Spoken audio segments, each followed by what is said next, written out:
Nmap post port scans. We're going to be learning how to leverage Nmap for service and OS detection. Use Nmap scripting engine NSE and save the results. Moving on to Task 1, Introduction.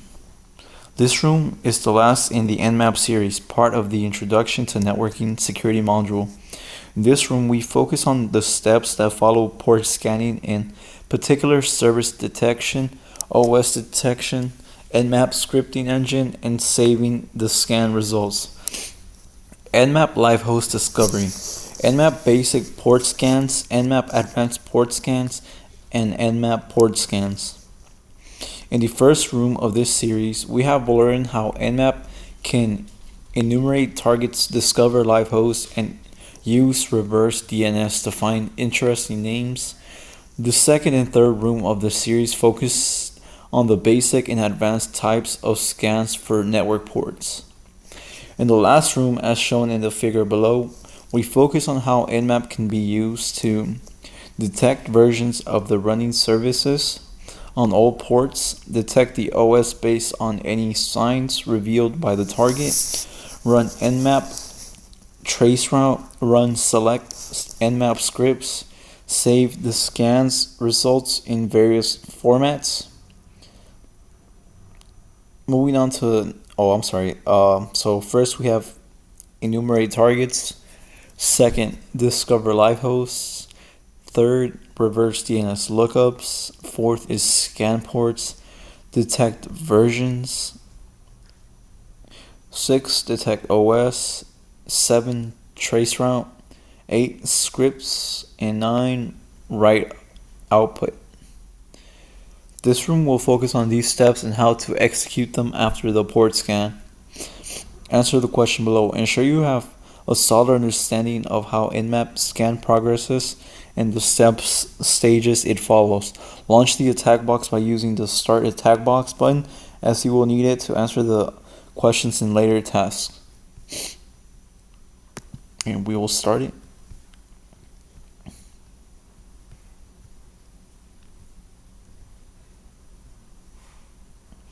And I will press complete. Guys, moving on to task 2, service detection. Once Nmap discovers open ports, you can probe the available port to detect the running service. Further investigation of open ports is an essential piece of information, as the pen tester can use it to learn if there are any known vulnerabilities of this service.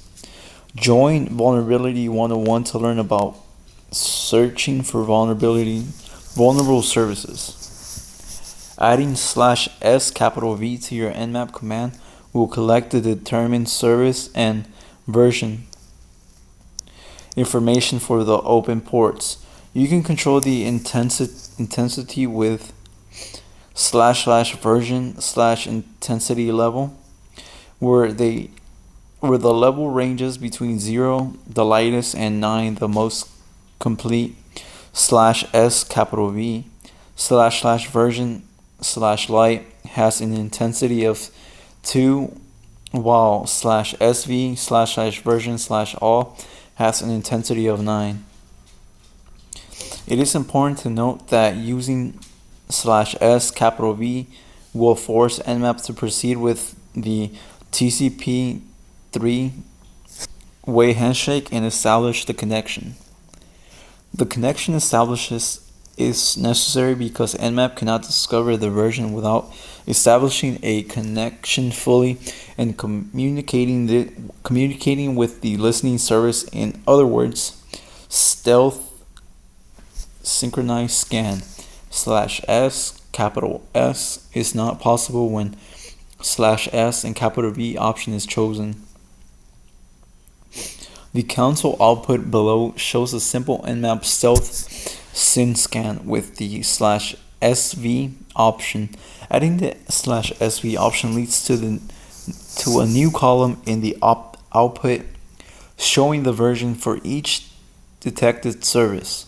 For instance, in the case of TCP port 22 being open instead of 22/TCP open SSH, we obtain 22/TCP open SSH open SSH 6.7p1 Debian 5 plus DEB 8U8.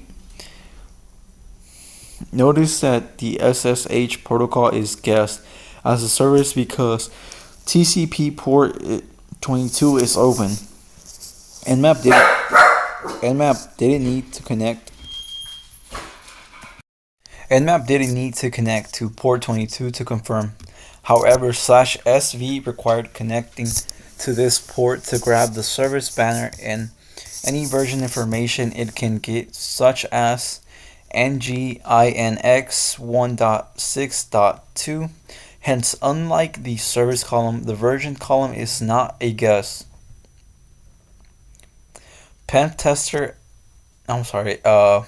So basically this is right here what it's talking about.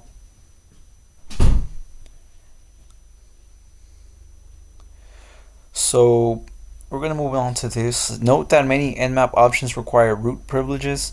Unless you are running Nmap as root, you need to use sudo as in the example above. Start the virtual machine, and once it's ready, open the terminal on the attack box to answer the following questions. Alright guys, moving on to answer the questions below. So basically what you need to do is type in sudo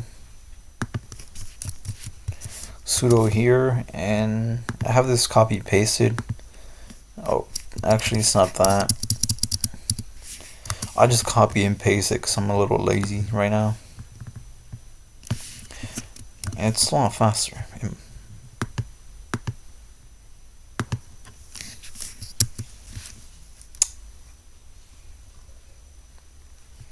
So moving on to start the target machine for this task and launch the attack box.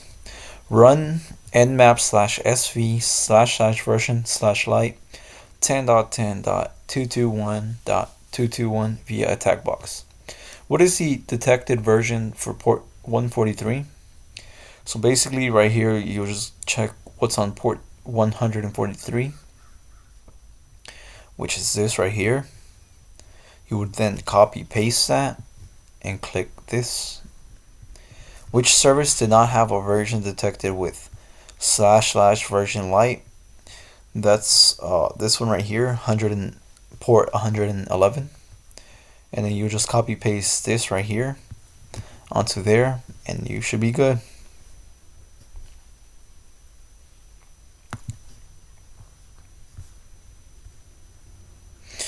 Moving on to the next one, task 3, OS detection and traceroute. OS detection, Nmap can detect operating systems OS based on its behavior and any telltale signs in its response. OS detection can be enabled using /o. This is in uppercase O, as in OS. In this example, we ran nmap /s capital S /O 10.10.221.221 on the attack box. Nmap detected the OS to be Linux 3.X, and it guessed further that it was running kernel 3.13. Sudo nmap /s capital. Oh, I'm sorry. So for this, I'm just gonna let you. Basically, what we're talking about here, this is what it's showing you. I'll let you go ahead and pause at this time and check it out.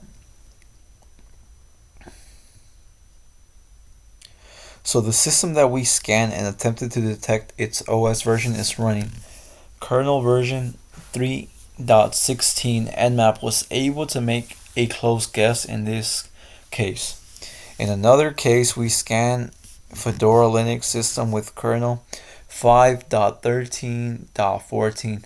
However, Nmap detected it as Linux 2.6. The good news is that Nmap detected the OS correctly. The not so good news is that the kernel version was wrong. The OS detection is very convenient, but many factors might affect its accuracy.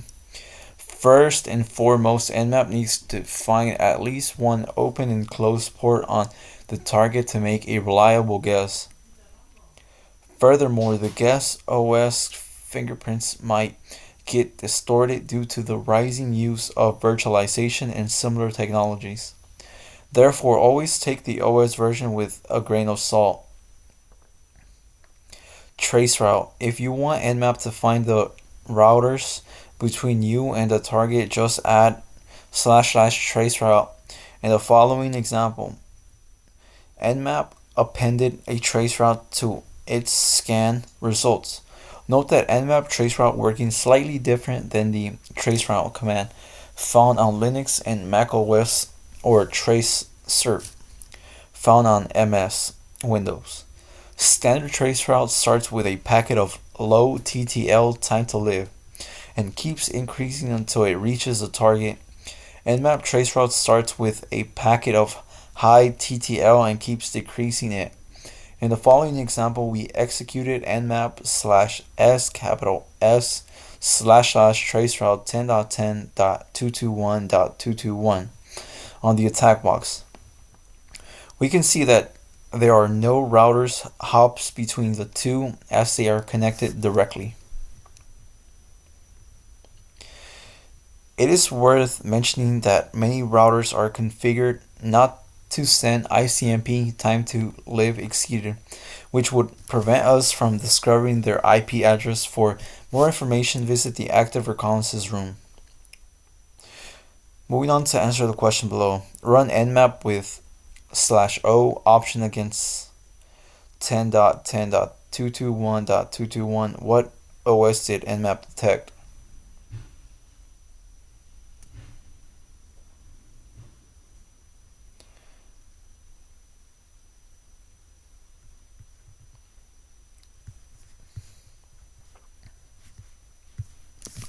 So I will continue now.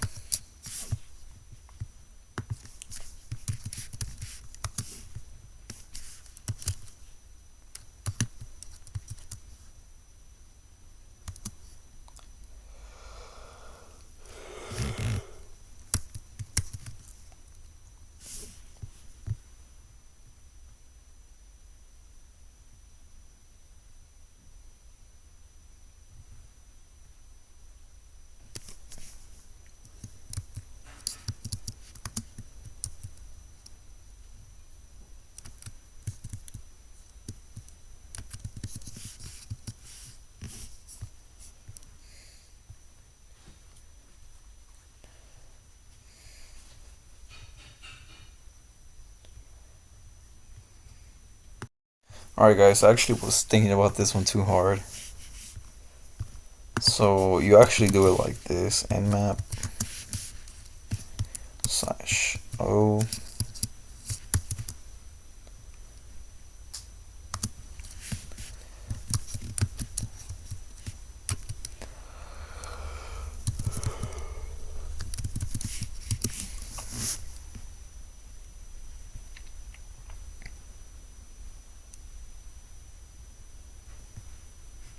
So what OS did nmap detect? That's right here. It detected the Linux. So we type in Linux.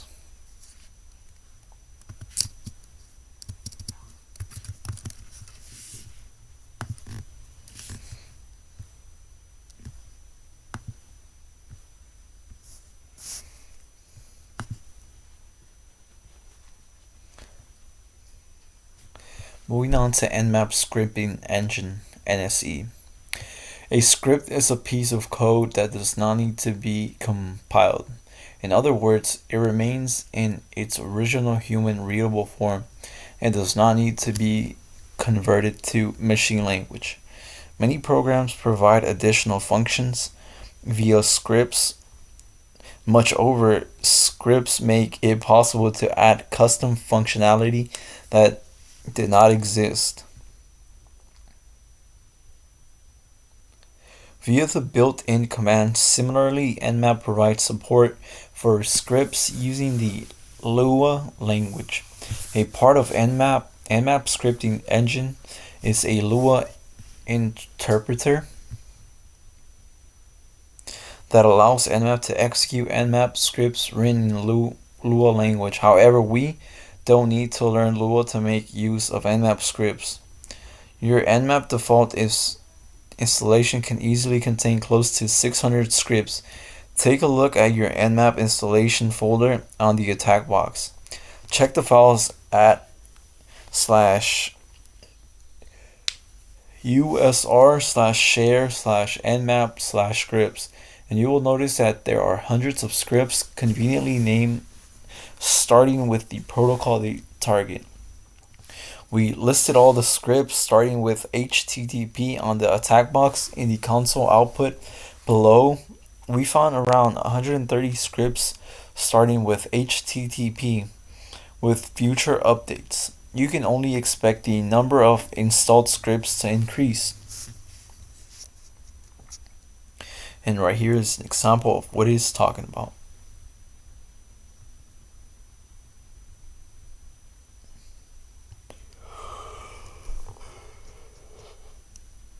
A lot of information, as you could tell. You can specify to use any or a group of these installed scripts. Moreover, you can install other user scripts and use them for your scans. Let's begin with the default scripts.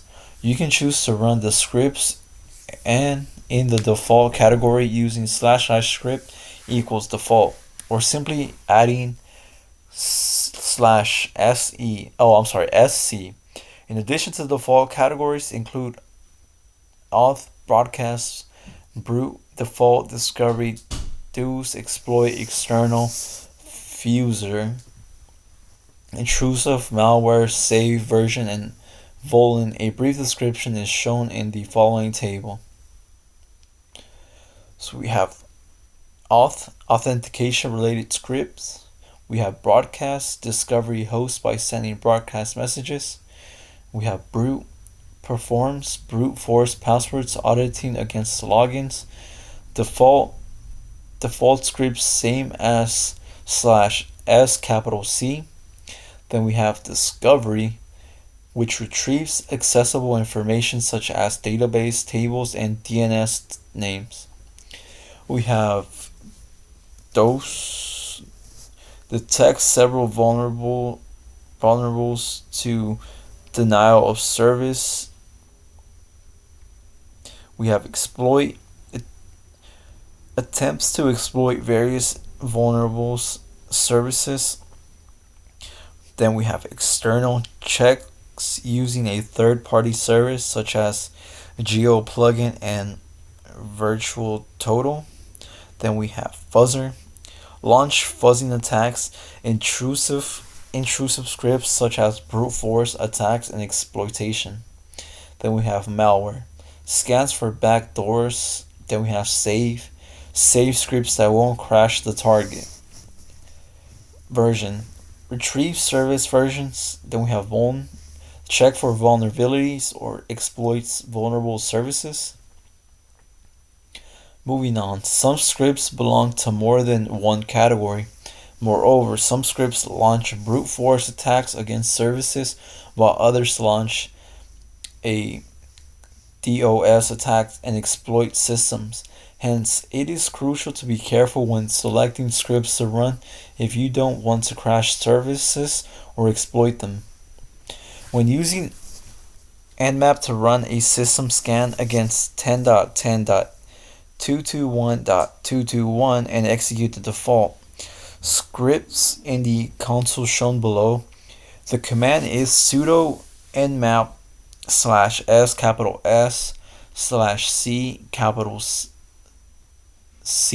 The other one was capital S actually. And also 10.10.221.221 where /c capital C will ensure the Nmap will execute the default script following the SYN scan. There are new details that appear below. Take a look at the SSH service port at port 22. Nmap recovered all four public keys related to the running server. Considered another example. The HTTP service at port 80. Nmap retrieved the default page title. We can see the page has been left as default.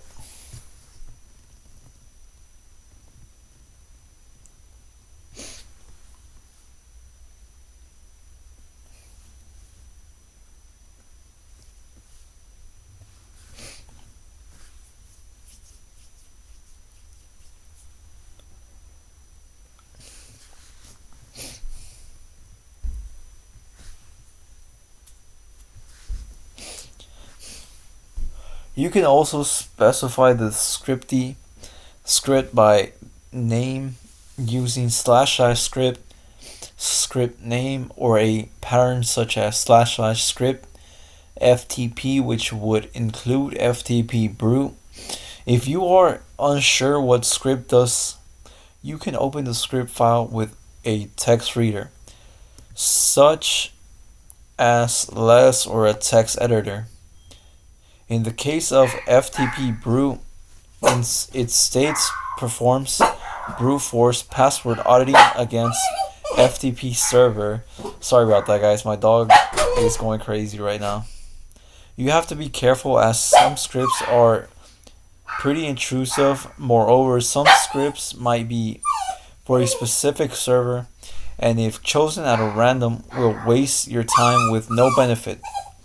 As usual, make sure that you are authorized to launch such tests on the target server. Let's consider it being script http/date, which we guess would retrieve the HTTP server. Buddy, shush.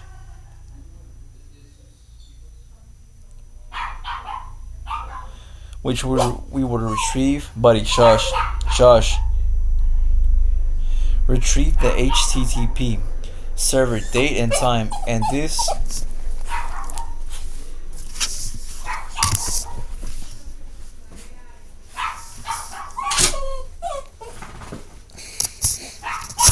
let's consider being script http/date, which we guess would retrieve the HTTP server date and time, and this is indeed confirmed in its description. Gets the date from HTTP like service, also prints how much the date differs from local time on the attack box. We execute the sudo nmap/s capital S/n script http date 10.10.221.221 as shown in the console below. Finally, you might expand the functionality of Nmap beyond the official Nmap scripts. You can write your script or download Nmap scripts from the internet. Downloading and using Nmap script from the internet holds a certain level of risk, so if it is a good idea not to run script from the author you don't trust. Alright guys, so moving on to the first answer to the question below. Knowing the Nmap scripts are saved in /usr/share/nmap. So this one is going to be disallowed entries. Next one is going to be, can you figure out the name for the script that checks for the remote code execution vulnerability M5 right here? So this is going to be this right here. So basically what you will do, you go over here to your HTTP. So you go based on this number.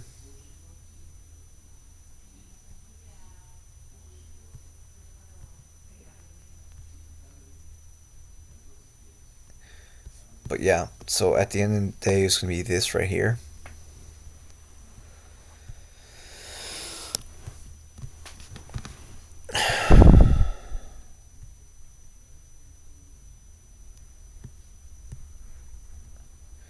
Next one, launch the attack box if you haven't already. So basically for this one, all you gotta do is type in /s capital C and then 10.10.83.65, just like this right here. And then the answer is right here.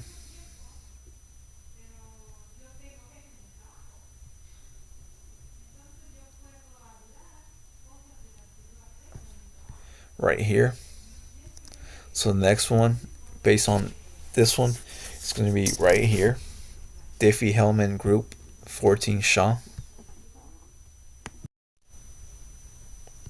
Moving on to task 5, saving the output. Whenever you run a Nmap scan, it is only reasonable to save the results in a file. Selecting the option a good naming conversation for your file's name is also crucial. The number of files can quickly grow and hinder your ability to find a previous scan result. The three main formats are normal, greppable, and XML. There is fourth one that cannot recommend, script kiddie, normal. As the name applies, the normal format is similar to the output you get on the screen when scanning a target. You can save your scan in normal format by using /on file name. N stands for normal. Here's an example of the result. So this is just showing us an example. I'm gonna go ahead and copy and paste it on mine. See if we could populate this.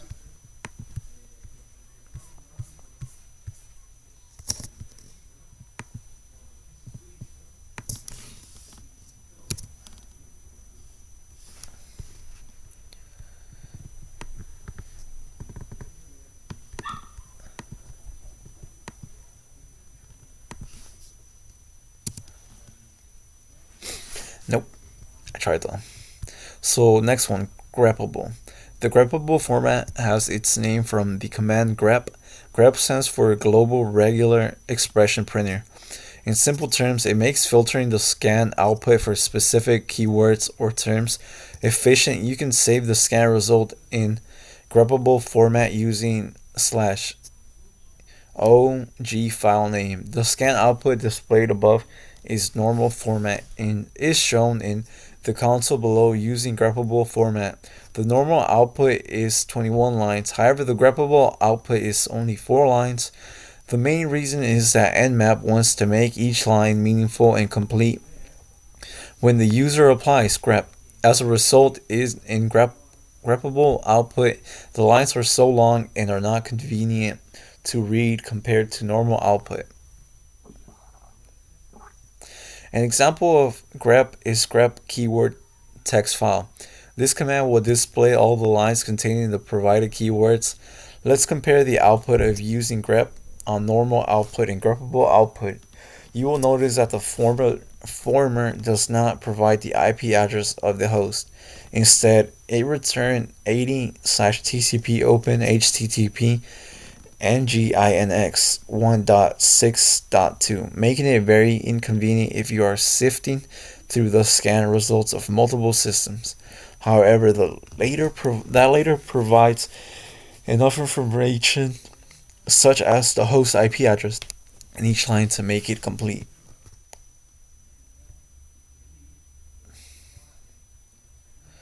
XML. The third format is XML. You can save the scan result in XML format using /OX file name. The XML format would be most convenient process the output in other programs. Conveniently enough, you can save the scan output in all three formats using the /OA file name to combine /O capital N /O capital G and /O and capital X, formal, greppable, and XML. Script kiddie. A fourth format is script kiddie. You can see this format is useless if you want to search the output for any interesting keywords or keep the results for future reference. However, you can use it to save the output of the scan. Nmap /S capital S 127.0.0.0.1 slash OS and file name. Display the output file name and log 31337 in front of friends who are not tech savvy.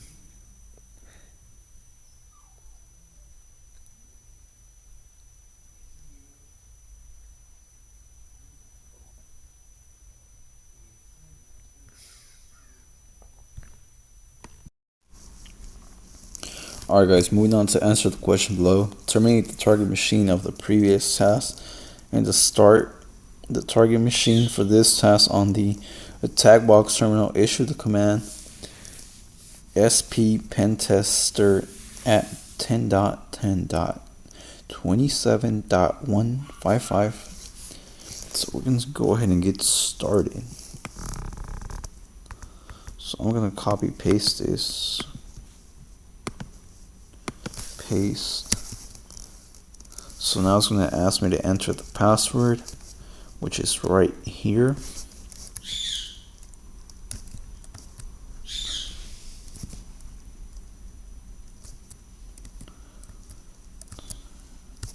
Hit enter. So now I'm going to check the attached Nmap logs. How many systems are listening on the HTTPS port? So I'm going to go ahead and copy paste this right here, which is what you want to do.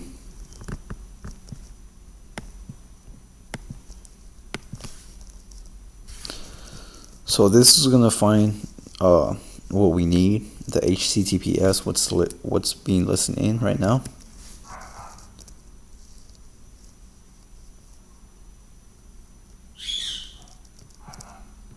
So as you can see, it's 3. Didn't quite get it, but as you can see right here, 1, 2, 3. Or did it? No, yeah, that's about right. So we got, yeah, that's 3. That's 3 right there. So moving on to the next one. What is the IP address of the system listening on port 8089? So we could do the same thing right here. However, I'm going to move this right here. So I'm going to delete this. So 8089.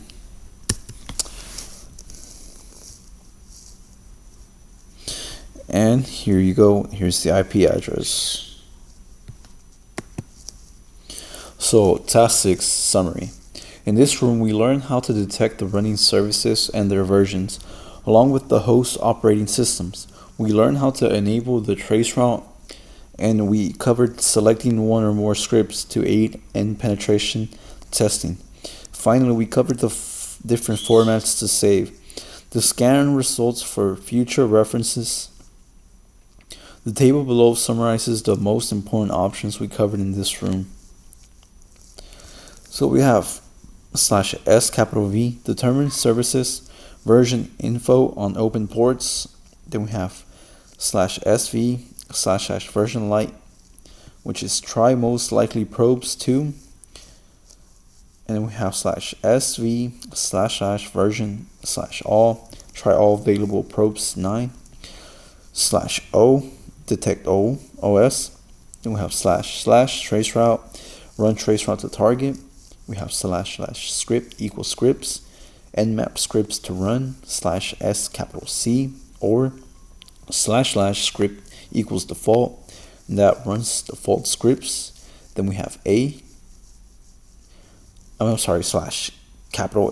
equivalent to /S_V /O /S/C /traceroute /O_N is save output in normal format, and that's just a little bit of them that I will read. Answer the question below. This room concludes the Nmap series 4 rooms. Ensure you have taken note of all Nmap options explained in this room and previous ones, and we have. So we'll see you on the next one, which is protocols and servers.